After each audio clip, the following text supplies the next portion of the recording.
buenas noches, bienvenidos a Minuto 1, como todas las noches aquí en la pantalla de C5N, con toda la actualidad política nacional y con datos que hoy lo van a sorprender realmente. Como cada noche los acompañamos hasta las 10:15 aquí y les agradecemos por su compañía. El primero de los temas, el que más nos preocupa a todos, la inflación.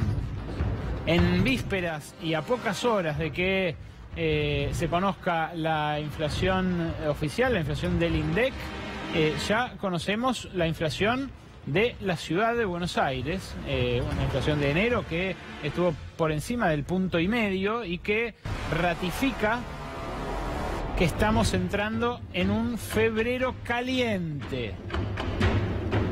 Para los precios lo fue porque, claro, empezó con aumento de peajes, de prepagas, de luz, de gas, con un planteo de suba de agua en AISA para los próximos días y también, por supuesto, el traslado a precios de la devaluación, de la suba del dólar, que como sabemos en Argentina es algo inexorable. Cada vez que aumenta el dólar, en este caso aumentó 15% en apenas un mes y medio, el traslado a precios es algo que ningún gobierno logra evitar. Esta noche le vamos a contar los aumentos que vienen y cómo el gobierno entró en alerta máxima por este número, la inflación de enero, que se suma a la de febrero en plena negociación de las paritarias, con altas chances de que el primer bimestre del año, los primeros 2 meses del año, terminen cerca del 5%.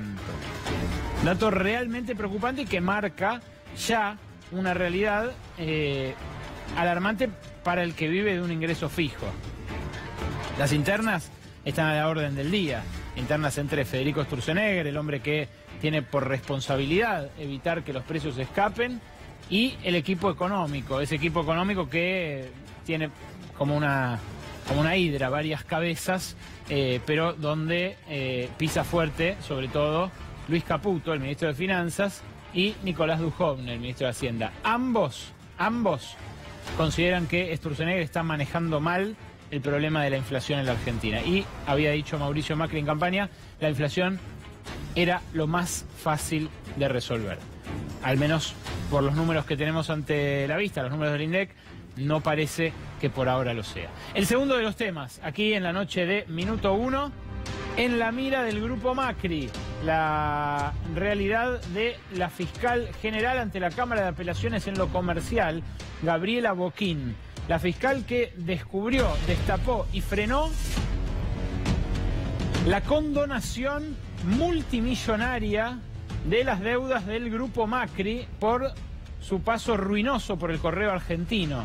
Aquel paso que empezó en el año 99 y que terminó en el año 2004 con la reestatización del correo. La deuda, el muerto que quedó en aquel momento de la gestión privada fue de casi 300 millones de dólares, 300 millones de pesos dólares, que actualizados a hoy y sumados los intereses, son más de 4.000 millones de pesos. Eso es lo que está en disputa en tribunales entre el grupo Macri como grupo empresario y Mauricio Macri como representante de los intereses de todos nosotros. En ese contexto se conoció hoy un nuevo avance del grupo Macri empresario para correr a la fiscal Gabriela Boquín de este caso que, por supuesto, ya está en manos de la Corte Suprema. La fiscal Boquín, una fiscal que durante todo el año pasado estuvo respondiendo e iniciando y a la vez alimentando la causa con nuevos exhortos, nuevos pedidos de medidas de prueba, nuevos intentos de que la verdad salga a la luz, y que por bloqueo de la jueza que maneja esta causa, la jueza Marta Ciruli, y por bloqueo también de las instancias superiores en la justicia, no logró avanzar en cobrar una deuda que iría al fisco, iría al tesoro, iría al bolsillo de todos nosotros. Una deuda que dejó pendiente justamente el grupo Macri en ese año 2004. Fíjense además cuánta agua ha pasado bajo el puente, ¿no? Cómo han logrado dilatar durante tanto tiempo en la justicia la resolución de este caso. Ahora lo profundizamos. El tercer tema que tenemos para hoy, un servicio que se cortó, que el ministro de Transporte decidió levantar porque no daba ganancias el servicio de Airbus, que conectaba el aeroparque con el aeropuerto de Ezeiza, pero que antes, después de que se lanzó en 2014, cubría servicios que ya habían sido levantados el año pasado y apenas asumió el gobierno también en 2016, cubría rutas de Aeroparque a Puente Saavedra, Puente Pacífico, a distintos puntos de la ciudad y algún punto también del Gran Buenos Aires, también a la ciudad de La Plata. El argumento se usaba poco, perdía plata, lo levantamos y los trabajadores van a ser reubicados o absorbidos por otras compañías de transporte. En el medio, ¿qué ocurre? Queda un negocio para los amigos, para una empresa insigne que uno conoce de haber visto en todos los aeropuertos del país, que fue aportante de la campaña de Cambiemos. Manuel Tienda León, empresa competidora abiertamente del Airbus, que ahora se queda con todo el negocio. Pero tenemos una hora para estos temas y tenemos también invitados interesantes para el debate de esta noche, así que nos ponemos ya mismo en marcha con el primero de los temas: inflación. ¿Qué va a pasar con los precios en febrero? ¿Qué pasó con los precios en enero? Bueno, la respuesta la dio en parte el gobierno de la ciudad hoy, la Dirección de Estadística porteña, una dirección de estadística que, hay que decir, siempre midió con absoluta probidad y con mucha exactitud el aumento de precios en la ciudad de Buenos Aires, incluso cuando el INDEC daba cifras que divergían completamente con las suyas. También mide la inflación la ciudad de Buenos Aires, que el INDEC, en su primer tiempo bajo esta nueva administración, decidió reemplazar sus propias cifras con las de la ciudad. Dijo, mientras hacemos el empalme, que se tomen por buenas las cifras de la ciudad. ¿Qué dijo la ciudad? 1,6% de inflación en enero, 25,8% de inflación acumulada en los últimos 12 meses. ¿Por qué es importante este número, el del 25,8%? Porque la inflación de todo 2017, según el INDEC, fue 24,8%. ¿Qué quiere decir que la inflación de los últimos 12 meses, contando de enero para atrás, sea del 25,8%? Que la inflación, lejos de estar bajando, al menos en los últimos días, en las últimas semanas, se está acelerando nuevamente. Si la inflación de los últimos 12 meses, desde diciembre para atrás, era menor que la de enero para atrás, quiere decir que este nuevo mes que se sumó es un mes especialmente inflacionario, que le pone un piso nuevo a las discusiones salariales que el gobierno quiere cerrar en un 15%, sin cláusula gatillo, sin actualización, sin revisión y sin nada. ¿Quién en sus cabales firmaría 15% cuando le dicen que los precios aumentaron más del 25%? Bueno, solamente gente muy presionada o muy condicionada, como algunos dirigentes sindicales que ahora vamos a ver en instantes nada más. Pero la inflación es algo que preocupa, por supuesto, al que vive de un sueldo, al que enfrenta una paritaria ruinosa, pero también es una preocupación política de primer nivel para el gobierno por su impacto en la sociedad. Fíjense este dato que hoy publica El Cronista Comercial con base en una encuesta de Ipsos. ¿Cuál diría que son los más preocupantes temas en su país? Le preguntaron a gente de distintos países del mundo. Bueno, la inflación en Argentina le preocupa a un 47% de la gente, mientras que en el mundo es una preocupación solo para el 11%. Claro, hay pocos países en el mundo que tengan más inflación que la Argentina. Había pocos países en el mundo con más inflación que la Argentina en 2014, en 2014. Con el aditamento de que en 2016 arrancamos con una inflación muy por encima del año anterior. La violencia, en cambio, lo que se relaciona con el robo, con los hurtos, con los homicidios, pero también con otra clase de violencias, le preocupa al 43%. Es una preocupación que hoy está un escalón debajo en la Argentina. En el resto del mundo, por supuesto, es mucho mayor la preocupación que genera que la inflación. El desempleo 41%, la pobreza 40%, corrupción 37% y sanidad 6%. Fíjense este detalle, el último, ¿no? Un sistema de salud que Argentina todavía conserva. La sanidad en otros lugares del mundo le preocupa a más de una cuarta parte de la población. ¿Qué más muestra esta encuesta de Ipsos que hoy publicó la prensa escrita? Bueno, que la preocupación por la inflación en el mundo tiene por supuesto, de los países que hizo esta encuesta Ipsos, no incluyó a Venezuela, por ejemplo, tiene a Argentina en un 47%, a China en un 29%, México 17%, Canadá en el 13%, Brasil en el 12%, y luego ya no hay países que les preocupe la inflación a más de una décima parte de la población, son todos por debajo de ese promedio del 11%. Bueno, ¿por qué al gobierno le preocupa especialmente la inflación? Porque vienen las paritarias y porque además empezaron a encenderse estas alarmas. Estas son las alarmas de entra agua al bote y se escurren los votos. Estas son las alarmas que hacen que la inflación pase de ser un tema económico a un tema político. Pero además, ¿qué precios son los precios que más están subiendo y los que más pueden seguir subiendo? Hoy lo publicó el diario Buenos Aires Económico, una nota del colega Francisco Martirena. Nosotros lo habíamos anticipado aquí, los supermercados ya habían recibido a fines de enero listas de precios con 6% de incremento en artículos de primera necesidad, tanto de alimentos como de tocador. ¿Qué es lo que estos incrementos ya se están trasladando y son los traslados que se van a producir en la próxima semana? Aumentarán los y se redujo el consumo en los hipermercados. Menos que en 2016. Los bienes más significativos, fíjense esto, ¿no? Los bienes más significativos que incrementarán sus precios son, como siempre destaca acá uno de nuestros invitados esta noche, Daniel Arroyo, la leche fluida y en polvo, el aceite, las galletitas, la polenta, las mermeladas, conservas de tomates y otras conservas, todos artículos de primerísima necesidad. Todos artículos que son realmente básicos, elementales para la canasta y que tienen un componente de costos vinculado al dólar ineludible. Componente de costos que se expresa en algunos casos en los insumos que no se producen en Argentina, la materia prima directamente, el caso del café, el caso de la banana, se me ocurren en principio, pero que los que sí se fabrican en Argentina lo tienen en su envase, en la lata, en el cartón, en el papel, en el plástico. Todo eso se vende en dólares en la Argentina. Por eso los gobiernos chocan una y otra vez de uno y otro signo contra la realidad de que los precios siguen al dólar, hagan lo que ellos hagan.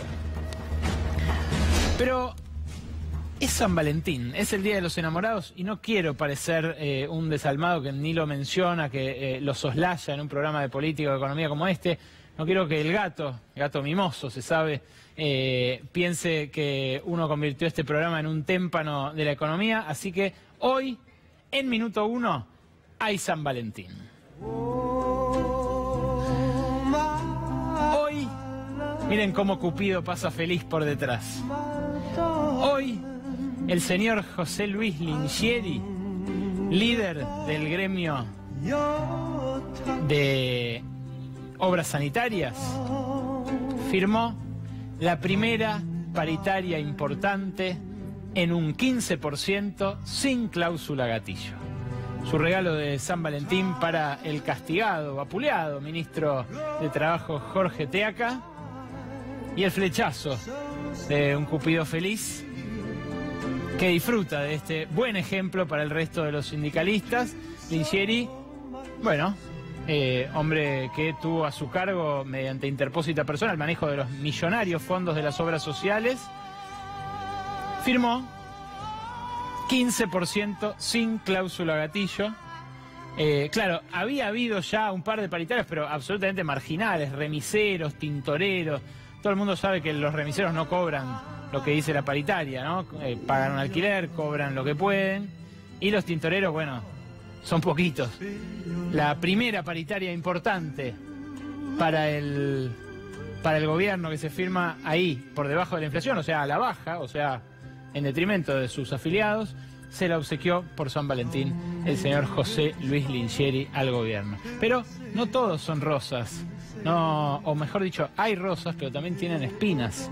Y el amor tiene como contracara el desamor. La el desencuentro. En este caso, un desencuentro entre dos importantes miembros de la coalición Cambiemos. Fíjense la cara triste que tiene Cupido pasando por detrás de Ricardo Gil Lavedra, constitucionalista, jurista radical, y la ministra Patricia Bullrich, a quien despedazó en una columna que publicó hoy en el diario La Nación. Ahí no hay amor, ahí se rompe el hechizo, ahí Cupido no logra su cometido, porque ¿qué publicó Gil Lavedra? Esto que vemos a continuación, una columna sobre el caso Chocobar, donde colisiona de frente con la nueva doctrina de seguridad nacional, la nueva doctrina Patricia Bullrich, que establece que a la voz de alto el delincuente debe detenerse y si no, se le perdona hasta un tiro por la espalda letal. El gobierno está dando pasos auspiciosos en materia penal, pero la mano dura no resuelve la inseguridad y genera más violencia. Dice Gil Lavedra, que titula su nota "Los riesgos de la demagogia punitiva". Dice Gil Lavedra, presumir de modo absoluto que la policía siempre está en lo correcto es abiertamente inconstitucional. Y sigue. Los argentinos hemos experimentado y padecido las llamadas políticas de mano dura o la demagogia punitiva y sabemos a lo que conducen. Lejos de disminuir los niveles delictuales, generan más violencia y riesgos para los habitantes. La policía debe ser modernizada, dice Gil Lavedra, debe ser equipada, pertrechada, bien remunerada, pero de ninguna manera hay que dejarle las manos libres para que haga lo que quiera. Y esto es lo que lo pone en la vereda de enfrente de Patricia Bullrich. La alusión me parece que no hace falta aclararla, es una alusión directa. Además, por si faltaba una precisión, el título dice Caso Chocobar, que es precisamente lo que puso a la sociedad a discutir esto cuando el presidente Mauricio Macri recibió a Luis Chocobar, este policía comunal de Avellaneda, que está procesado por el juez por presunto homicidio del delincuente que acababa de robarle y de acuchillar a un turista en el barrio de La Boca. Lo tenemos hoy, por suerte, a Juan Pablo Arenaza, que es subsecretario de Seguridad del Gobierno de la Ciudad de Cambiemos, y le quiero pedir una primera aproximación a esto. ¿Hay distintos criterios en Cambiemos a los de la ministra Patricia Bullrich? Buenas noches. Buenas noches. En realidad lo que se abrió en la sociedad es un debate sobre el rol que va a tener la seguridad en los próximos años. Y está bien que diferentes voces de Cambiemos, de la oposición, construyamos un nuevo paradigma de cómo nos relacionamos con la seguridad. Eso es lo que está ocurriendo. Y es sano que ocurran estas cosas. Gil Lavedra, con toda la trayectoria que tiene, ha dado una opinión sobre el debate que se ha abierto. ¿Usted más cerca de quién se siente? No, yo me siento más cerca de la ministra Bullrich, obviamente. Primero porque leí la columna de Gil Lavedra. Yo no soy penalista, ni mucho menos.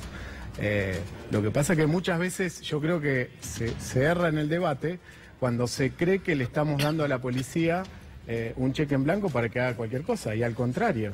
La policía tiene auditorías, hay muchos casos de policías que han cometido excesos y han recibido sanciones. Pero lo que dijo la ministra es, la policía es la portadora de la verdad, nosotros le damos crédito. La policía, en muchos casos, imagínense si la ministra, presionada como estuvo durante el caso Maldonado, sobre una hipótesis totalmente construida y errónea, hubiera hecho caso de lo que mucha gente decía con respecto a que la prefectura se había llevado a una persona, la había hecho desaparecer forzosamente, si la ministra hubiera avalado esa postura y hubiera separado a los involucrados supuestos, nunca hubiéramos llegado a la verdad como se llegó. Entonces, ¿cuál es la verdad en el caso Maldonado? La verdad del caso Maldonado, la verdad del caso Maldonado no fue la verdad que querían construir otros, ¿no? Que la ¿Pero a qué verdad se llegó si todavía está en proceso el caso? No era la verdad. No era el lugar donde la querían poner muchos. Pero te vuelvo a preguntar, ¿a qué verdad se llegó cuando todavía está el proceso abierto? La justicia va a investigar en un camino certero ahora. ¿Pero cuál es la verdad que vos decís que se llegó? Bueno, la mentira era lo otro. ¿Pero qué verdad se llegó? La verdad es que a Maldonado no lo llevó la prefectura y lo desapareció. Eso es mentira. La construcción de mucha gente que quería llevar a ese lugar es mentira. Eso es en principio era la gendarmería. Y en segundo lugar, Maldonado murió ahogado en una situación que todavía se está investigando y que no se sabe. Pero no se lo llevó a la prefectura, como decían muchos, ¿no? Había testigos que... había testigos falsos, era la gendarmería en había principio, testigos falsos que habían asegurado que lo habían subido a un camión, y que lo habían llevado, que lo habían desaparecido forzosamente. Entonces, estaban investigando, Juan Pablo, estaba en el curso de investigación. Había testigos falsos, está bien, pero un testigo no es una sentencia. Un testigo no es una sentencia. Y había una construcción política, y había una construcción política y un aprovechamiento. Te quiero aclarar que la causa sigue caratulada como desaparición forzada. Te quiero aclarar porque sigue caratulada como desaparición forzada. La Comisión de Derechos Humanos, la causa sigue caratulada como desaparición forzada. Pero sabemos que no es así, la justicia tendrá que ser investigada. Entonces, lo que yo quiero decir es que no hay que dejarse llevar por muchas situaciones. Rafael Nahuel. Bueno, eso es otra situación. Es una situación ¿Y Chocobar? Si la justicia y investiga... Fabián Ezequiel Enrique con el policía del Grupo Halcón que le pegó un tiro en la cabeza. Te pregunto para saber, porque todo esto pasa en la ciudad y vos sos secretario de Seguridad de la Ciudad. Por eso te estoy diciendo, si un policía ejerce una violencia injustificada, policía, gendarme, lo que sea, tiene que dar cuentas de lo que hizo. Eso es así. Y en la ciudad hay auditorías externas, constantemente recibimos denuncias. Chocobar lo recibió el presidente. Déjame terminar la idea. Constantemente hay, y de hecho hay gendarmes que han sido separados por situaciones que han ejercido un exceso de utilización de el uso de armas de fuego, ¿no? Alberto Fernández, ¿hay demagogia punitiva, como dice Gil Lavedra? Buenas noches. ¿Qué tal? No, lo que hay es un disparate jurídico del presidente y de la ministra Bullrich. Entiendo que si no sos abogado puedas no entenderlo, pero la verdad es que esta idea que Patricia Bullrich plantea de que existe una suerte de legítima defensa privilegiada que dice que cuando atacan los policías gozan de la presunción de inocencia y que en todo caso el exceso lo tienen que probar los otros, es un invento legal que la ley no reconoce. La legítima defensa privilegiada reconoce situaciones muy específicas que no son estas. Y la verdad es que es muy difícil admitir desde el punto de vista del derecho que alguien dispare 7 u 8 tiros sobre una persona que corre delante escapando, no devolviendo tiros, escapando. Había clavado 10 puñaladas, ¿no? No cabe duda. Pero yo no estoy diciendo que sea inocente el señor ese, no, yo no estoy diciendo. Digamos, pero lo que pasa es que en cualquier lugar del mundo, cuando te dan orden de detenerte... ¿Puedo terminar? Bueno, gracias. Lo que nosotros porque si no hay que ponerlo en contexto, si no parece fuera de contexto. No, es que no estamos. Lo descontextuado es lo que estás diciendo con todo respeto. Bueno, esto es mi opinión, no la tuya. No, pero está muy descontextuado. Pero déjame terminar. Déjame terminar porque escuché con una paciencia maravillosa lo que dijiste. Lo que digo es que es muy difícil aceptar que alguien persiga a otro desde atrás, le dispare 7 tiros, le pegue 3 y lo mate. Yo no estoy diciendo que ese señor era inocente. Estoy diciendo que ese señor merecía un juicio, que es la parte que ustedes no entienden. La parte que ustedes no entienden es que en el Estado de Derecho todo el mundo se presume inocente hasta que se pruebe la culpabilidad y que hasta los delincuentes más feroces merecen un juicio. Y esta es la parte que ustedes no entienden.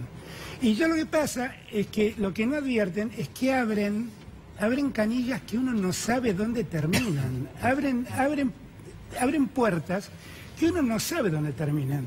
Después un día le va a aparecer un Costecchi o un Santillana Macri y vamos a tener un problema enorme. Yo la recomendación que hago, la verdad que yo celebro que Ricardo Gil Lavedra diga esto, porque en los últimos tiempos lo veía muy condescendiente con el fiscal, con el juez y con el ministro Garabano, que ha dicho y ha hecho cosas increíbles. Celebro, porque lo conozco a Ricardo, lo que ha dicho es un perogrullo en términos de derecho, es lo que el derecho dice, nada más. Cuando la vez pasada yo leía Clarín y decía, el juez que liberó a Chocobar cita 3 veces a Zaffaroni, lo pudo haber citado a Zaffaroni, lo pudo haber citado a Ricardo Gil Lavedra, lo pudo haber citado a Soler, pudo haber citado al que quisiera, porque es una regla del derecho penal admitida absolutamente por todos los que estudiamos el derecho penal. A mí me parece que lo que pasó con Chocobar es de una gravedad enorme, que evidentemente no es más. Es más, ¿quieren que sea sincero? Creo que el juez jugó a favor de ustedes diciendo que solo fue un exceso en la legítima defensa. Creo que eso, porque la verdad es un asesinato liso y llano, pero el juez condescendientemente dijo, no, es un exceso, es un exceso. Admitir eso con un método razonable es de una imprudencia en términos políticos ¿Arenaza? enorme. Bueno, yo no comparto lo que Alberto Fernández está diciendo. De hecho, Costec y Santillán ocurrió en un gobierno que no tenía nada que ver. ¿Qué tiene que ver eso? Fue un gobierno. Obvio. Sí, por eso. Y terminó un gobierno. Sí, terminó un gobierno y a partir de una cantidad de cosas que no se hacían en seguridad y que durante muchos años en la Argentina no se hicieron. Mira, yo te voy a poner un ejemplo. Hoy estaba leyendo en el diario dos argentinos que habían dormido sin permiso en Machu Picchu, ¿no? Dos argentinos, salió hoy en los medios. Fueron expulsados inmediatamente del país. Fueron expulsados inmediatamente del país por lo que uno podría considerar algo menor, ¿no es cierto? Entonces, en muchos países las reglas son para cumplir. Y si no las cumplís... Pero las reglas indican, disculpame, Pablo, las reglas indican que no existe la pena de muerte. Vos sos un tipo inteligente. Vos sos un tipo inteligente. Yo te agradezco que lo No, pero yo te voy a decir una cosa. Te voy a plantear una cosa. Yo te pido que reflexiones. No, pero déjame hablar a mí. Déjame hablar a mí un minuto. Vos sos un tipo inteligente. Vos sabés que a partir de los atentados del 11 de septiembre en Estados Unidos y lo que está ocurriendo hoy en el mundo, mucha doctrina de seguridad ha cambiado. Andá en Europa, yo te lo planteo a vos. Andá en Europa, acuchillá a una persona con 10 puñaladas y salí corriendo. Y si la policía te dice, pare, a ver qué te pasa. Entonces no es una construcción únicamente de acá, es una construcción a nivel mundial por lo que está ocurriendo. Entonces no me digas tan livianamente, ustedes están, andá a Estados Unidos, acuchillá a una persona y salí corriendo a ver qué te pasa. O andá a Brasil, o andá. Entonces no me digas que ustedes están haciendo cualquier cosa. La pena de muerte vos sabés lo que está ocurriendo en doctrina de seguridad en muchos países del mundo. Con todo respeto, yo tengo muy en claro que ustedes hacen lo que Estados Unidos y Israel les recomiendan hacer. No es así. Lo tengo clarísimo. No es así. España, lo que les recomiendo, Alemania, todos los países. Lo que les recomiendo es que revisen eso. Porque no está bien. Lo digo francamente. No está bien. ¿Está bien? Bueno, durante 12 años en la Argentina, en un gobierno que él integró, no hicieron nada contra el narcotráfico, la inseguridad aumentó, porque si vos me decís que el modelo de ustedes fue exitoso, bueno, uno diría, ustedes están retrocediendo, pero ustedes dejaron el país a la deriva en términos de seguridad, de narcotráfico. Termina de hablar del pasado, si querés. Date un ratito más, termina de hablar del pasado. Decía algo más, Vos no me tenés que dar nada. Decía algo más si tenés ganas. Te estoy diciendo eso. Bueno, lo que estás diciendo es mentira, pero al margen de que es mentira, es mentira porque entre otras cosas he sido muy crítico del tema de cómo se manejó el problema de seguridad. Yo te quiero recordar que yo no estuve en ninguno de los 2 mandatos de Cristina, pero bueno, estás noticiada de pocas cosas también de eso. Lo que te recomiendo es que revisen, estudien derecho, estudien un poquito de derecho. Déjense de llevar menos por los comisarios y dejen de llevar más por la ley. Dejen de llevar más por la ley. Simplemente si ustedes cumplen con la ley, se van a dar cuenta de las barbaridades que hacen. Se van a dar cuenta de las barbaridades que hacen. ¿Vos crees que y un día, la verdad es que yo les recomiendo. No le lleven al presidente a que felicite a un tipo que corrió por la espalda a otro y le pegó le tiró 7 tiros. Porque aunque sea un delincuente, que lo es, y que merecía un juicio y que merecía ser encarcelado y que merecía un castigo severo, el método no es ese. Y ustedes lo que están diciendo es que ese es el método. Depende de cada caso. Ustedes dicen, bueno, vos estás diciendo que lo de Chocobar es un método posible. Depende de cada caso. Vos estás diciendo que lo de Chocobar es un método. No era una persona que había robado una cámara o un celular y había salido corriendo. Era una persona que había apuñalada, le había clavado 10 puñales a una persona y había salido corriendo. Y si en el camino hiere otra persona, y si en el camino ocurre algo, ahora estaríamos debatiendo por qué la policía no actúa. Entonces, si en el camino se encuentra una ametralladora y dispara también. Lo que está ocurriendo no solo en la Argentina, lo que está ocurriendo no solo en la Argentina y no solo en Estados Unidos y en Israel, está ocurriendo en muchas partes del mundo, incluso en Latinoamérica, se están revisando los protocolos. La doctrina americana, israelí, están absolutamente recibiendo instrucciones de allí, pero es claro y notorio. No digas que no, porque es obvio. Digo, un día lo van a tener que explicar. Pero obvio, si ustedes rompieron con la DEA, rompieron con todo, por eso el país se estaba si yo tengo claro que ustedes hacen lo que la DEA les recomienda. Hay que hacer eso, hay que hacer lo que la DEA manda. Hay que hacer lo que la DEA manda, acabas de decir. Hay que hacer lo que la DEA manda. Le van a dar una base en la triple frontera a los Estados Unidos. Venezuela no lo hace. Venezuela no lo hace porque es un narcoestado. Lo hace Brasil, lo hace Chile, lo hace Uruguay. Todos los países cooperan con la DEA porque es una lucha contra el narcotráfico. El secretario de Seguridad de la Ciudad de Buenos Aires me dice que está espléndido seguir la lógica israelí, la lógica americana, ser condescendiente con la DEA, seguir sus protocolos, está espléndido. Es lo que creen, mira, honestidad que sobra, claramente ¿Vos no sobra. entendés lo que es cooperación? ¿Qué te crees que hace Brasil con la DEA? ¿Qué hace Brasil con la DEA? ¿Qué hace Uruguay? ¿Qué hace Chile? Son países que cooperan. ¿Qué hace Perú? No, ustedes no cooperan, obedecen. Ustedes no cooperan, bueno, obedecen. Interesantísimo el debate, lo quiero sumar a Daniel Arroyo, que también está invitado esta noche aquí. Antes le quiero preguntar a Arenaza dos cosas. Una, sobre la DEA. Usted sabe, fue creada en el 73 por Nixon. Sí. Desde entonces, ¿en algún lugar consiguió que bajara el narcotráfico? ¿En Estados Unidos o en toda Latinoamérica donde intervino? La DEA es un organismo internacional más de los muchos que actúan en el mundo, que uno coopera y trabaja en conjunto con otros organismos. No es el organismo, es un organismo más que trabajan la mayoría de los países latinoamericanos y del mundo. Obviamente que Venezuela no, porque es un narcoestado, pero la mayoría de los países democráticos de Latinoamérica trabajan con la DEA. La otra pregunta, las políticas de mano dura o de tolerancia cero, ¿en algún momento lograron retraer los índices de homicidio o de robo o de hurto? Depende en qué lugar, pero yo no le diría política de mano dura, es cumplir la ley. A ver si se cumplir entiende. la ley, cumplir la ley. Es cumplir la ley. Si una persona... Disparar 7 tiros por Si la una persona apuñala a otra persona hay que matarla y sale, no matarla merece en la calle, morir, hay que sale corriendo, depende de cada caso, hay que cumplir la ley. Si una persona mata a otra persona, hay que tiene que ir matarla en la preso. calle. Tiene Hay que matarla en la calle. Tiene que ir preso. Estamos de acuerdo. Depende cada solución, cada momento. Juan Pablo, es Cuando lo desopilante mandan lo que preso, decís. acepta que le peguen Pero vos no 7 me tiros. entendés. Pero es Cada desopilante caso en lo que decís. particular. Pero este caso en particular es muy preciso. Una persona de apuñalar a un... pero estaba Hay que matarla en la calle. En ese salió caso hay que corriendo, matarla en la le pegó calle. 2 tiros por la espalda. Claro, yo lo que Juan te dice es Pablo. que si tiene le- que ser apresado y juzgado y encarcelado, pero no es una Si una diferencia persona menor. No apuñala a existe otra, la hay que pena de matarlo en la muerte en la calle, eso es lo que vos Argentina. decís. No existe, No es así. la Eso es lo que dice el discrecionalidad secretario para de que un tipo le Seguridad pegue 2 ver, tiros ¿qué por la pasa espalda a si otro. esa persona en la Pero esquina mata a otra pero persona?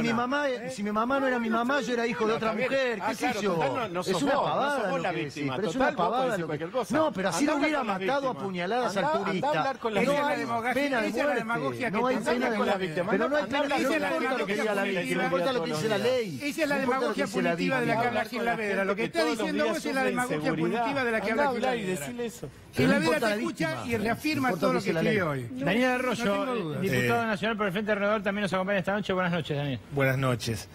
Yo la verdad que me alegro que Gil Lavedra trate de ponerle un poco de racionalidad y que alguien que forma parte del gobierno pueda ponerle un poquito de racionalidad. Creo que hay demagogia punitiva. A mí me da pánico cuando la ministra de Seguridad dice lo que dicen las fuerzas de seguridad tiene criterio de verdad.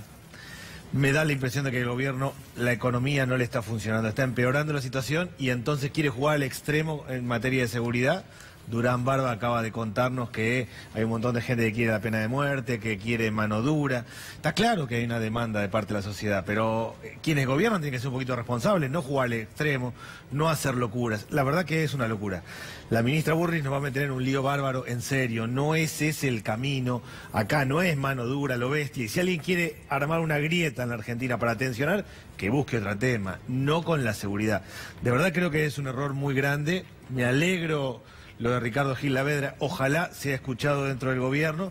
Cualquiera que haya leído un libro de historia o cualquiera que sepa cómo se forman las fuerzas de seguridad, creer que lo que dicen las fuerzas de seguridad tiene criterio de verdad y ya está, es absurdo. Y esta idea de salir a tirar parece realmente muy complicada.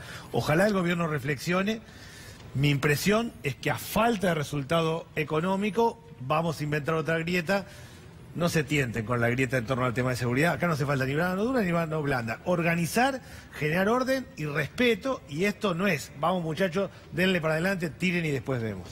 Arenaza, es lo que yo también me temo, que los gobiernos, sea del signo que sean, cuando la economía no entrega resultados, sacan los fierros. Eso no es así.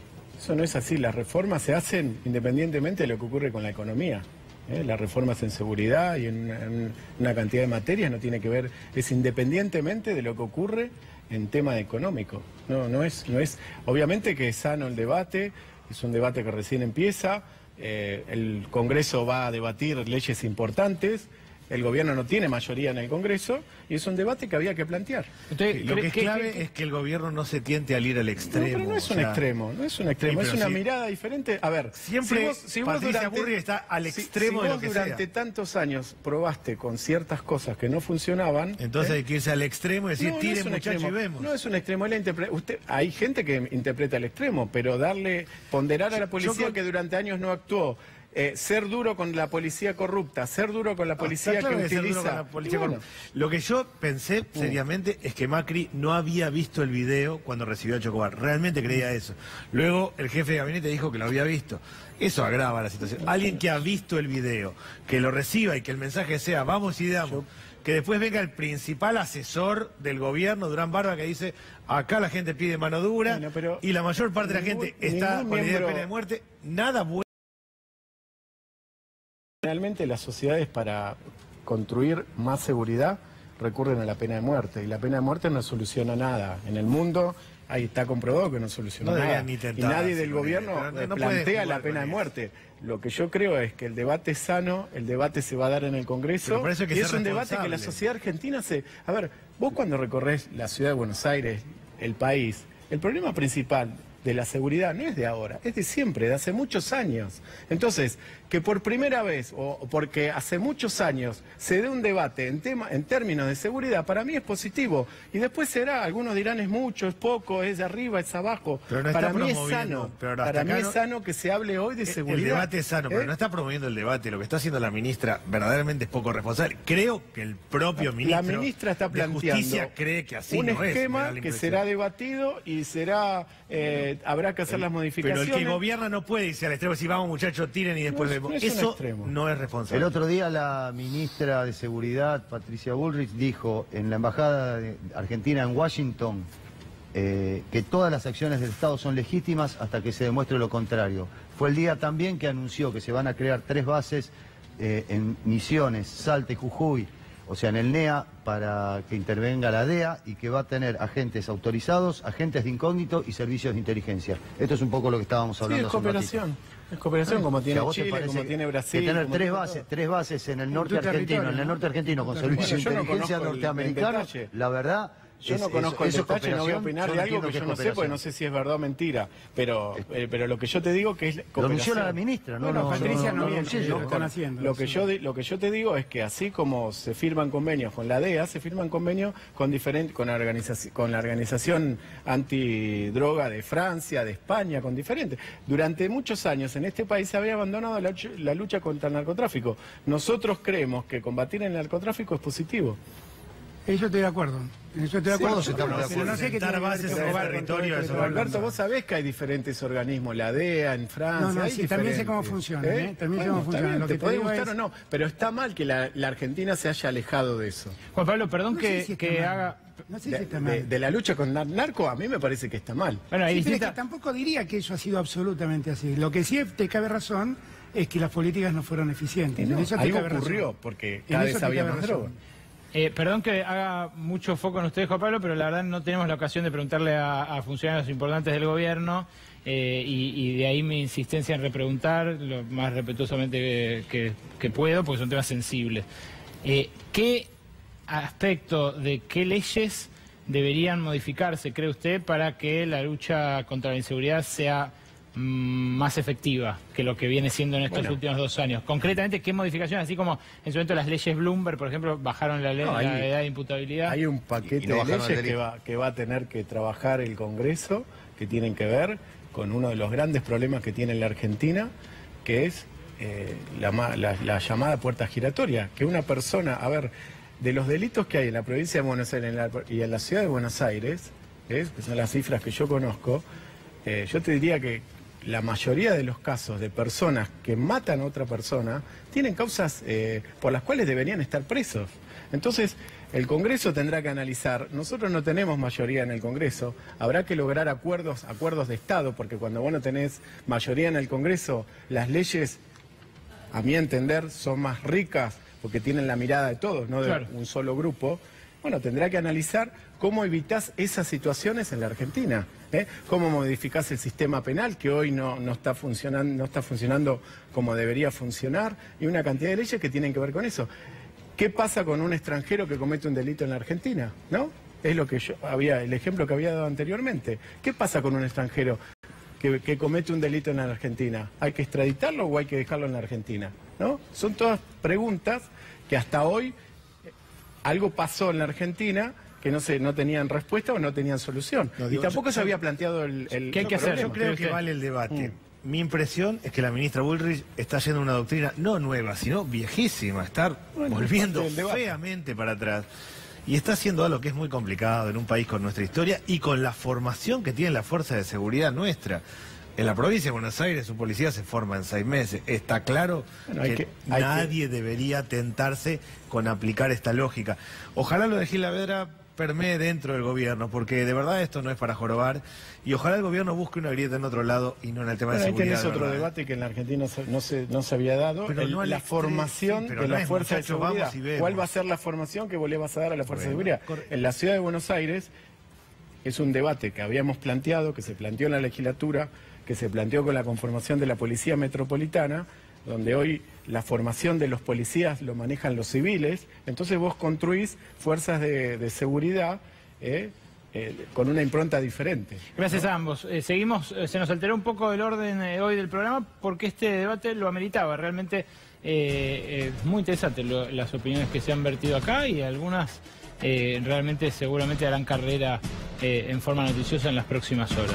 Otro de los temas que les proponíamos para la apertura de hoy, el cierre de Airbus. Quizás si usted no viaja en avión habitualmente, no había reparado en la aparición de estos micros, unos 15 micros que empezaron a funcionar en 2014 como servicio público, un servicio que dependía de la empresa Intercargo, empresa estatal que se dedica al handling, o sea, al acarreo de las valijas y el equipaje de los aeropuertos a las bodegas, y que había sido establecido precisamente para intentar ponerle un límite a las mafias y los monopolios que se reparten el negocio de trasladar a los pasajeros fuera de los aeropuertos de la Argentina, especialmente de Aeroparque y de Ezeiza, los dos aeropuertos más transitados del país, que además son los que utilizamos quienes vivimos aquí en la ciudad de Buenos Aires. Todo aquel que viajó al exterior sabe que cuando llega a los aeropuertos hay gran disponibilidad de subtes, de trenes o de medios de transporte públicos que lo conectan con el corazón de las ciudades a las que uno llega. Eso aquí no existe, Ezeiza está muy retirado, no hay tren a Ezeiza, uno de los factores de subdesarrollo y de vergüenza máximos que tiene la Argentina ante un turista que se ve entregado a esa mafia y a esa intemperie. Bueno, esto había aparecido en 2014 para intentar suplir esa falta, suplir, hay que decir, a modo de parche, porque lo ideal sería que hubiera un tren de alta velocidad, algo acorde al desarrollo de nuestro país, pero esto, incluso ese parche, fue levantado hoy por el ministro Guillermo Dietrich. ¿Cuál es el argumento oficial? Que Airbus perdía 20 millones de pesos por año. A usted, a mí, a nuestros presupuestos familiares, 20 millones de pesos nos representan mucho. ¿Sabe cuánto gasta el gobierno nacional en la administración de sus redes sociales?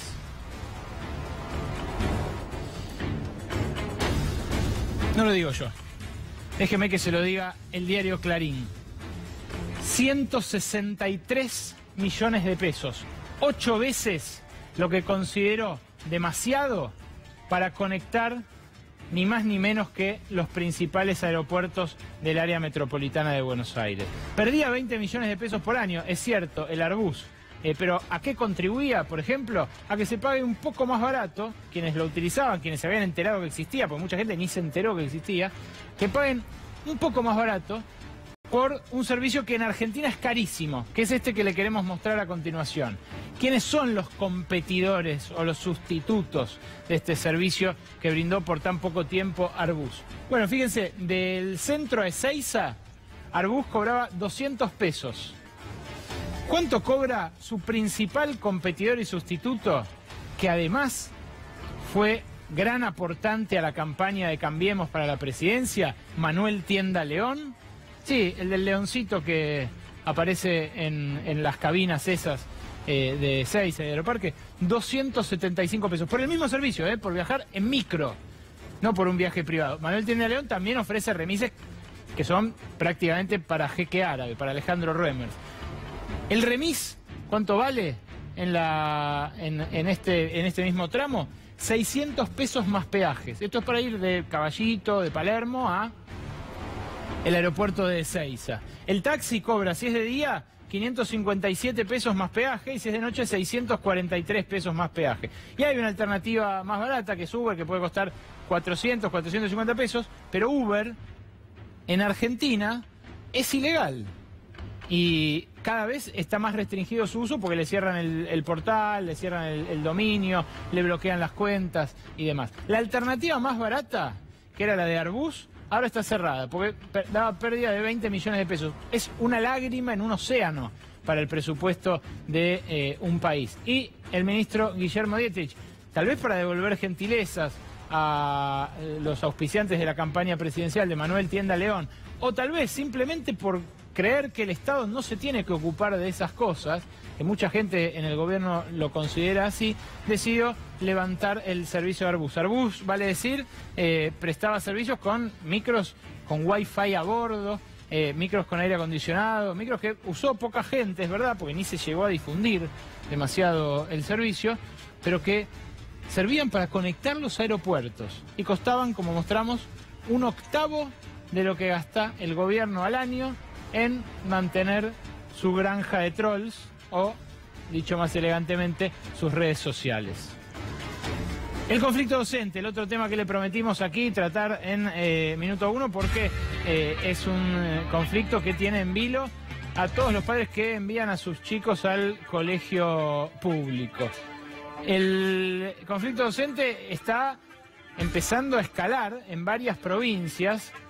Y atención, son muchas las provincias que están enfrentando la perspectiva de un no inicio de clases. ¿Cuáles son?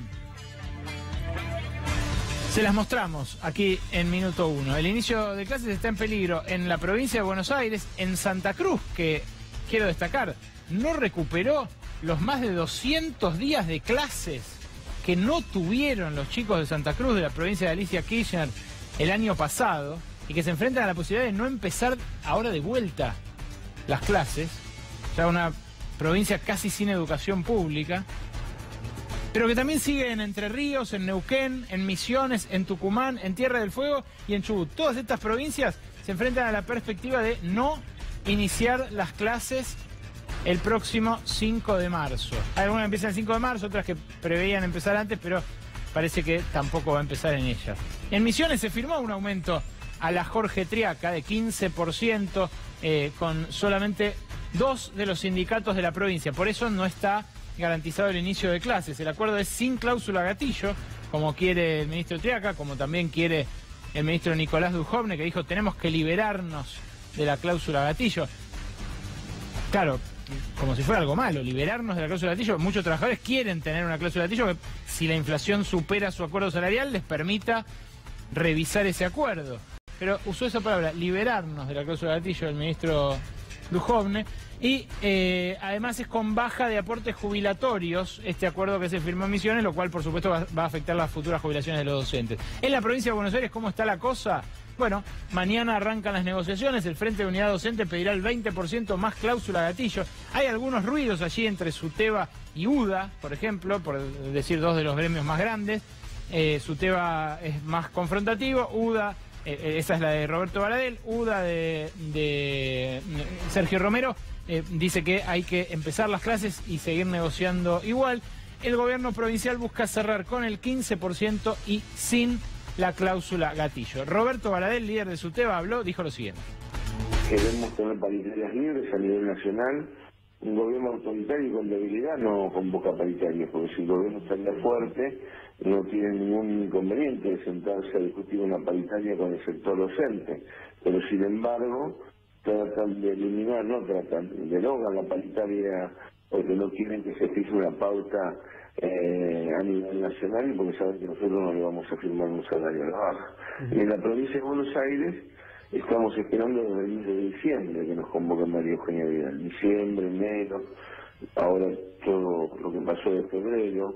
No cumplieron con su palabra, no nos convocaron cuando nos tenían que convocar.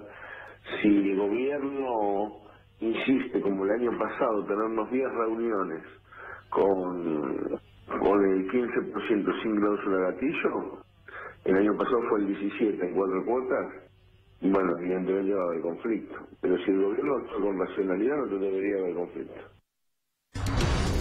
¿Quién es Arenaza el que actúa con racionalidad en este caso? Hay dos partes que no se ponen de acuerdo. ¿Cómo logramos que se pongan en marcha las clases? Históricamente en este país, en febrero, marzo, se da esta discusión, que tiene que ver con la paritaria docente. No es algo nuevo. Desde que yo iba al colegio, va a haber una puja entre los sindicatos y el gobierno de turno. Y eso ocurrió siempre y va a seguir ocurriendo. Los sindicatos van a defender su postura y el gobierno va a defender su postura. Es algo, no es nuevo en el escenario de la República Argentina. Cuando asumió el gobierno de Macri, sin embargo, en la primera paritaria docente hubo inicio de clases normal y las negociaciones empezaron algo antes. ¿No se pudo haber evitado este escenario? Bueno, no sé, es un tema que en la Argentina es recurrente y hasta que la inflación no sea más baja de lo que es, siempre va a ocurrir esto. Pero déjame decir algo con respecto de Aerolíneas que me quedé. Por favor. Si hay un modelo exitoso, bueno, vos podés criticar muchas cosas. Si hay un modelo exitoso, y te voy a dar un crédito de lo que ocurrió antes y lo que está ocurriendo ahora, es el modelo de Aerolíneas Argentinas. Aerolíneas Argentinas transporta cada vez más personas y recibe menos subsidio. Entonces, algo bien está ocurriendo.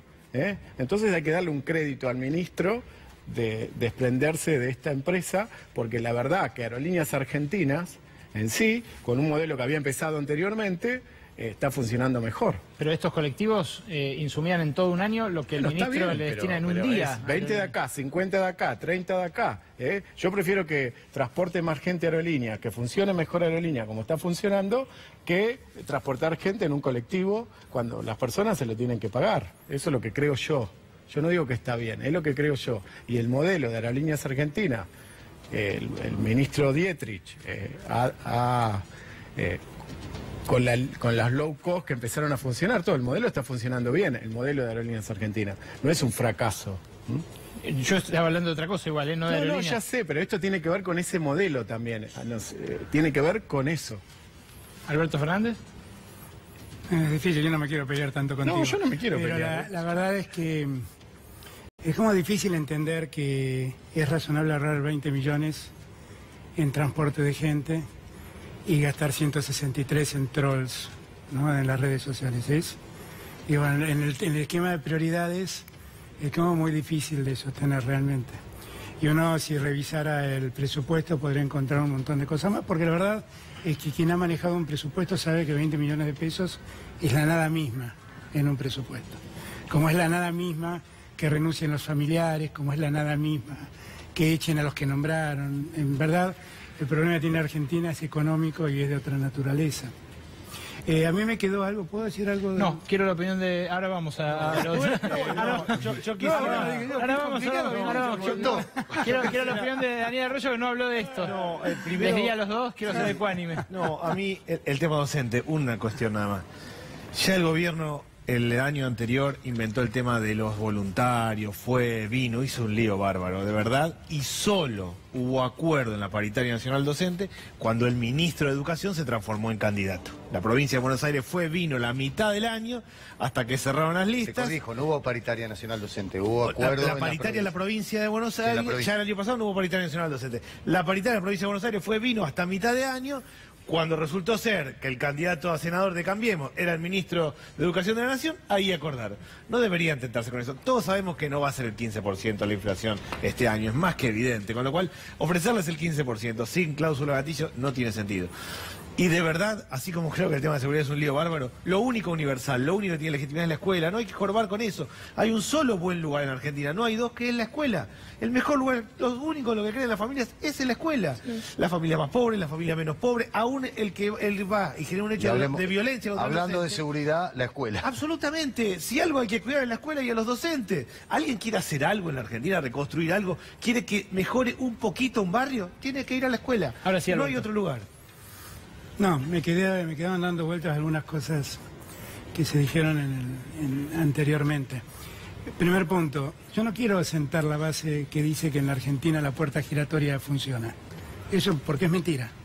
Básicamente porque es mentira. Porque si la puerta giratoria funcionara, las cárceles no estarían atestadas de gente como están. El problema que tiene la Argentina es que no sabe dónde meter los presos. Y eso no tiene que ver precisamente porque la puerta giratoria entra y salen y vuelven a su casa. El problema de la inseguridad, que no es un problema de ustedes, es más, debo ser franco, miro con más simpatía lo que hacen en la ciudad que lo que hacen en la nación. El problema de la inseguridad es un problema demasiado serio como para tratarlo con tanta liviandad.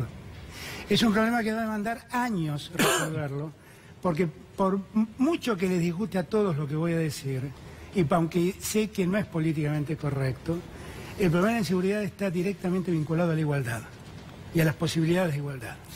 Esto no quiere decir que hasta que no tengamos una sociedad de iguales no hagamos nada. No, hasta entonces hay que cumplir con la ley firmemente. Y al que comete un delito, juzgarlo y mandarlo preso.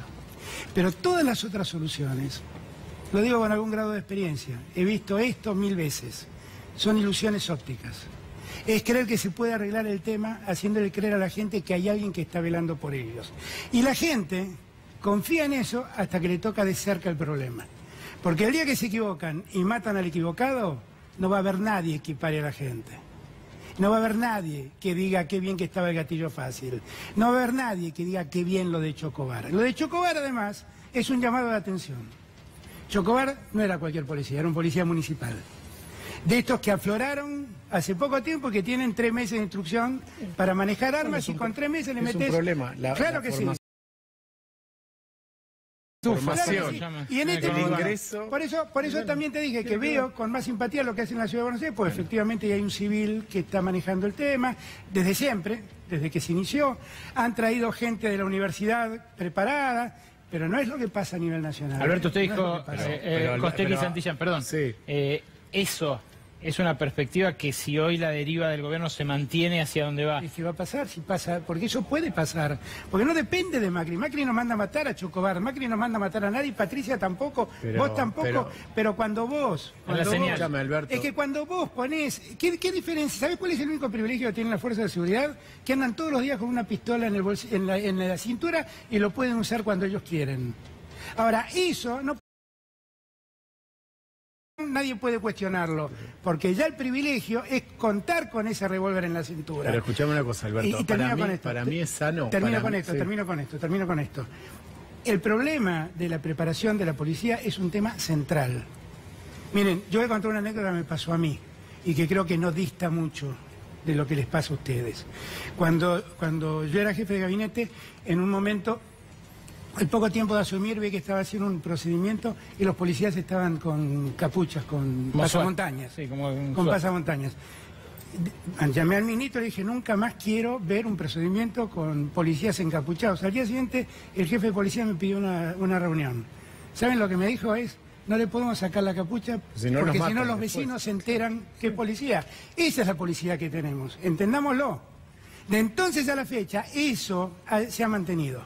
Creo que en la Ciudad de Buenos Aires están haciendo esfuerzos por cambiar eso. Igual yo quiero decir... pero lo que digo es que eso no justifica que el presidente diga, miren, está bien que alguien que apuñaló a un turista para robarle algo, a los pocos metros un policía lo mate por la espalda. Eso está mal. Sí, igual, dos cosas. Primero, lo que está ocurriendo en la ciudad es un proceso que empezó hace mucho tiempo. Entonces, si te gusta, danos la chance. Y empezó de cero. Bueno, empezó de cero, entonces es un modelo que empezó con Macri, jefe de gobierno, y se va acumulando la experiencia esa con la nueva formación de la policía de la ciudad. Y en segundo lugar, yo creo que en democracia no es palabra santa de nadie. Puede no gustarte la forma, puede haber sido brutal para algunos.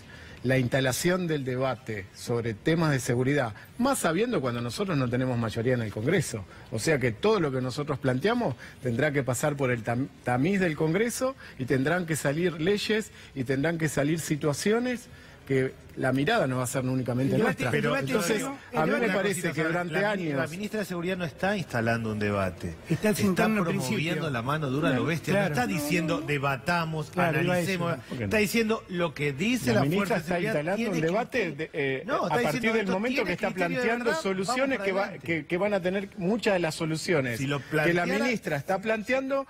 Sabemos que van a tener que pasar por el Congreso porque hay que modificar leyes. Está definiendo que lo que hizo Chocobar está bien. Eso no es promover el debate, eso es sentar un principio. Gracias por esto, señores. Tengo unos minutos más, pero quiero abocarlos al tema económico, no por vicio profesional, sino porque es un tema que también le preocupa a la gente. Lo mostrábamos hace un rato, 1,6 dio la inflación de enero en la ciudad de Buenos Aires.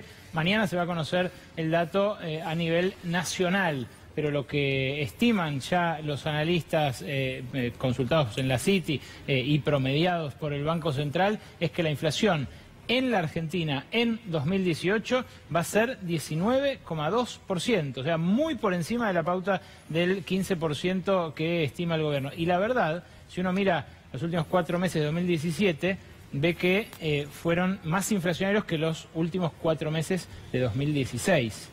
Y eso preocupa, además de la dinámica interanual. Preocupa que no hay casi señales de que la inflación se esté desacelerando. Ustedes, este aspecto que todavía no lo debatieron porque nos copó la parada de la inseguridad, ¿cómo lo ven, Daniel Arroyo? Yo lo veo gravísimo. Los sectores pobres gastan 75% de ingreso en alimentos y transporte. Suben los alimentos y transporte, va a aumentar la pobreza en Argentina. No hay doble lectura posible. Lo planteás vos, los alimentos suben más. Suben los alimentos básicos, la canasta básica está subiendo. Si hay algo que en la Argentina tiene que ser es que comer tiene que ser barato, una regla mínima. Tomar los 11 productos de la canasta básica, quitarles el IVA y hacer un cambio. Comer tiene que ser barato en la Argentina, regla básica. Hay más gente en los comedores comunitarios, hay más chicos que se quedan a comer en las escuelas. Doy un ejemplo del contraste en Argentina. Diario de Tandil del domingo. Tandil. Hubo mucha gente que fue efectivamente por el fin de semana largo. El salame más largo del mundo. Salame más largo del mundo. ¿Qué dice el diario, la tapa del diario de Tandil? 2 cosas. 1, aumenta los despidos en la metalmecánica. 2, más chicos en los comedores comunitarios. El propio diario, en el mismo lugar, donde efectivamente hay gente que fue a pasar su fin de semana largo, hay una desigualdad profunda, yo creo que el gobierno no tiene idea de cómo controlar la inflación y esto claramente va a aumentar la pobreza y eso va a aumentar el conflicto social. Alberto. No, el gobierno creo que ya intentó 2 cosas que fueron muy negativas. En primer lugar, durante 2 años sostuvo la idea de que las LEVACs podían chupar dinero y evitar que el consumo crezca. Logró que el consumo no creciera. De 25 meses de gestión de Macri, solo 2 meses aumentó el consumo. Noviembre y diciembre del año pasado. Y el 1% aumentó, no gran cosa. Logró contener el consumo, logró enfriar la economía, pero no logró parar la inflación. Y esto nos costó muchísimo en endeudamiento y en el pago de intereses. Hemos pagado más de 20.000 millones de dólares de intereses en esos años. Cuando eso empezó a fracasar, el gobierno dijo, liberemos las importaciones. Y logró algo maravilloso, récord en la historia argentina, 8.000 millones de dólares de déficit comercial. Y ahora que ya dice, no puedo con las LEVACs, no puedo con las importaciones, apuesta al control de los salarios. Entonces, por eso es que es tan duro y tan firme el gobierno diciendo la pauta es del 9 y no se mueve del 9 y se estira al 15 excepcionalmente en 2 cuotas no acumulativas porque el último intento que hace es tratar de controlar el ingreso de dinero a la gente para que la gente no lo gaste. Y yo creo que lo que el gobierno no advierte es que estamos en una situación límite. No estamos cómodos. Todo lo que acaba de decir Daniel son datos más que elocuentes, absolutamente palpables, reales, de cómo esto va a repercutir en la sociedad y en cada uno de los que viven un sueldo. ¿Exageran, Arenaza, lo que dicen? No, yo creo que la Argentina viene de un proceso inflacionario hace muchos años es muy simple, si el déficit, si vos gastás más de lo que tenés, en algún momento tenés un proceso inflacionario. Pero Macri gasta más que lo que gastaba Cristina. Tiene más déficit que tenía Cristina. Vos un 50% más de déficit que le dejó Cristina. No es fácil cerrar de un día para el otro, ordenar el déficit. 2 años llevan. Y fíjate vos en la encuesta que habías mostrado... Mostrémosla de vuelta, Nico. No es una preocupación en el mundo, porque en el mundo, hace muchos años, no se habla de inflación porque no hay inflación. Los procesos populistas, como los que sufrió Argentina, como la que sufre Venezuela y otros países, te llevan a procesos inflacionarios que la verdad que no son fáciles de salir. Si la inflación año a año va disminuyendo, yo creo que es una buena señal, pero tampoco hay que ser necio y pensar que de un día para el otro la inflación se va a solucionar. Lo que pasa es que si uno suma ahí en esa lista de preocupaciones que tiene la gente, fíjate que suma inflación, desempleo y pobreza, no hay inflación. Nota que hace la años economía, que no hay inflación. Pero tenés desempleo. No, sí que hay, pero baja. Pero hubo 7.000 despidos en enero. Si vos sumás inflación más desempleo. Claro, digo, la economía preocupa. El desempleo, según el INDEC, bajó a 8.5 de 9 a 8.5. El empleo que está está registrando el INDEC son monotributistas y empleo doméstico. En el mes de enero hubo 7.000 despidos. Está claro que preocupa lo que salen las cosas y que preocupa básicamente la pérdida de trabajo. Y lo que está pasando hoy es que tienen costos fijos altos. La familia tiene que pagar luz, gas, teléfono, transporte. Se quedan sin plata, les alcanza poco y se endeudan. Yo creo que el fenómeno brutal de la Argentina hoy es el sobreendeudamiento de la familia. Como no les alcanza para la financiera de esquina al 100, al 120% anual y se endeudan, lo que más crece en términos bancarios, el endeudamiento familiar no es más alto que en otras épocas. Créditos no aumentó. Acaba de instalarse una empresa que lo que va a hacer es comprar la deuda para ir a cobrar al dato económico duro y dice, a ver, las familias están endeudadas en tanto porcentaje. Una empresa que va a comprar, pero solo un segundo. Se acaba de instalar una empresa que va a comprar la deuda de la familia, uno. Y dos, el gobierno acaba de hacer algo que yo de corazón espero que vuelva para atrás, que va a permitir el embargo de la cuenta sueldo. Vamos a un esquema en donde van a chupar. En realidad de corazón que vaya para atrás, no, lo deberían tiene que ir los diputados deberían ir para atrás con el megaproyecto. Claramente, digamos. Y yo quiero que vaya para atrás. Lo que quiero decir es una locura en 50 tiempos. No es Dios el que debe resolver, son los diputados. Lo tengo claro y nosotros queremos que haya sesión y que se vuelva para atrás con el decreto. Ahora, embargar la cuenta sueldo solamente tiene una explicación. Es permitirle a las financieras que le chupen la plata y le puedan cobrar a los que están endeudados. Hay 1.534.004 familias más que están endeudadas que el año pasado por el crédito Argenta. Sí, pero esto solamente por el crédito Argenta. Debajo de eso tenés el mundo de la informalidad. Vos tenés que agarrar el histórico de la Argentina y ver cuándo, históricamente, que fueron los 90, donde las familias estaban mucho más endeudadas que hoy. No, pero el mecanismo... Igual a ver, pasá por cualquier ciudad y vas a ver el ejemplo. Bueno, es un ejemplo donde las familias se endeudaron mucho. Pero yo no estoy diciendo así, que sea bueno o malo. Pero no es así. El nivel de endeudamiento actual es brutal. Si hay un negocio, es darle crédito contra fotocopia del DNI a la familia que tiene poco. Lamentablemente no hay datos oficiales al respecto. Yo los estuve buscando porque es un fenómeno. Sobre el endeudamiento familiar, el microcrédito tenés formas de cruzar. No hay nadie en el Estado que mida el nivel de endeudamiento familiar y mucho menos la cantidad, el quantum. Claro, yo lo que busqué mostraba que efectivamente el año pasado había crecido muchísimo, como dice Daniel, la deuda extrabancaria. Cuando vos medís el endeudamiento a nivel regional o a nivel mundial de las familias argentinas, ahí te va a saltar. Si tenés un exceso. Es cierto que a nivel regional las familias argentinas todavía están menos endeudadas. Eso es porque por el sistema de crédito formal, pero lo informal. Ahí está. El que va a la esquina, la vuelta. Eso es otra cosa. Berco, y por la inflación. Eso, lamentablemente, es imposible saberlo porque no hay datos oficiales. Lo otro que es imposible saber es a qué tasas. Al 100, 120, 150%. Decir que es usurario es ser respetuoso. Es manotearle directamente a los fíjate, hoy estaba leyendo una pyme descuenta un cheque en el sistema de descuento de cheques, paga 26 puntos de tasa. Y ese está en el sector formal. Pero ¿Quién le toca al que va a sacar fotocopia del DNI y toma el crédito? Por eso te digo. Se saca crédito por internet, haces clic y directamente, automáticamente. Alguien regula eso. Pagar. Hay un nivel de sobreendeudamiento. Si hay una empresa que viene a comprar toda esa deuda para ir a cobrarla, es porque hay mucha gente que está endeudada. Tiene que regular el Banco Central. No, digo, claramente, si hay algo que funciona mal el sistema de crédito en Argentina, eso está claro. Y si hay algo que fomenta la pobreza... de hecho, se prohibieron una cantidad de cooperativas que le daban créditos a los jubilados. Claro, pero, a ver... Usureros, todos. Pero debajo de lo que decimos de la Argentina, está el 40% de la Argentina. Claro. Hay una realidad. Les tengo que agradecer a todos por este debate realmente enriquecedor. Gracias Juan Pablo Arenaza, subsecretario de Seguridad, toma agua. Subsecretario de Vinculación Ciudadana. De Vinculación Ciudadana. Hace calor acá. Le hicimos hablar mucho a Arenaza. Gracias Alberto Fernández también por acompañarnos esta noche. Gracias Daniel Arroyo, invitado casi del staff. Uno se acalora, pero bueno, con Alberto no tengo ningún problema. No, yo tampoco contigo. No me gusta nada lo que decís, pero no tengo ningún problema. Tampoco, porque bueno. es un Está ámbito, todo bien, está todo bien. ámbito de debate civilizado. No, y yo nadie- rescato nadie que se en la grita. ciudad están haciendo las cosas un poco mejor que en la nación. Tampoco tanto mimo.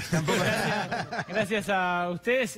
Quédense porque en instantes la fiscal a la que quiere Macri correr a toda costa. Gabriela Boquín, ¿quién es y qué hizo para ganarse tanto encono del presidente y la empresa de su familia?